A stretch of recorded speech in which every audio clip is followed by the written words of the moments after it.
በአንዲት ሀገር ውስጥ አንድ ዝነኛ ንጉስ ነበር። ንጉሱም ቤተ መንግስቱን ከጫካ መሃል ገነባ። በጫካውም ነብሮችና አንበሳዎች ይኖሩ ነበር።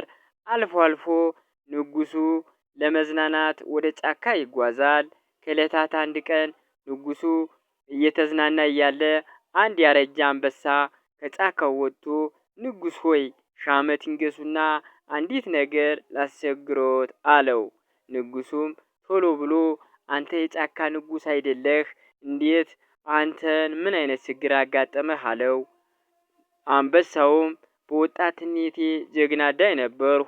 አሁን እርጅና መጣና ጉልበቴ ደከመ። አድሎ መብላት አቃተኝ።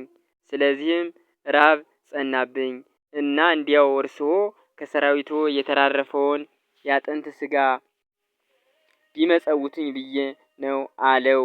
አንበሳው በሚያሳዝን ድካም ንጉሱም ቶሎ ብሎ "አንበሳ ሲያረጅ ዝንብ ይቀወዋል የሚባለው በአንተ ደርሶ አየሁት። ስንቱን ድኩላና አጋዘን እያደንህ ቁርጥ ስጋ ቢያምርህ ቁርጥ ስጋ፣ ቅቅል ቢያምርህ ቅቅል እንዳልበላህ ዛሬ አጥንት ቸግሮህ ለመመጾት በቃህ።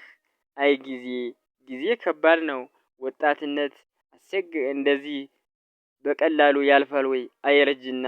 እናንተም አርጅተህ እምትበለው ታጣ፣ ስጋ እንደ ጎመን ተርፎህ በየሜዳው እንደማትጥለው ሁላ ዛሬ የምትበለው ትጣ" አለ ንጉሱ በጣም ገርሞት። "በል አሁን ወደ ቤተ መንግስት እንሂድና የዛ የሚሆነውን ነገር አደርግልሃለሁ" አለው። ቶሎ ወደ ቤተ መንግስት ወስዶ የጊደር ስጋ ሰጠው ይባላል። ተረቴን መልሱ።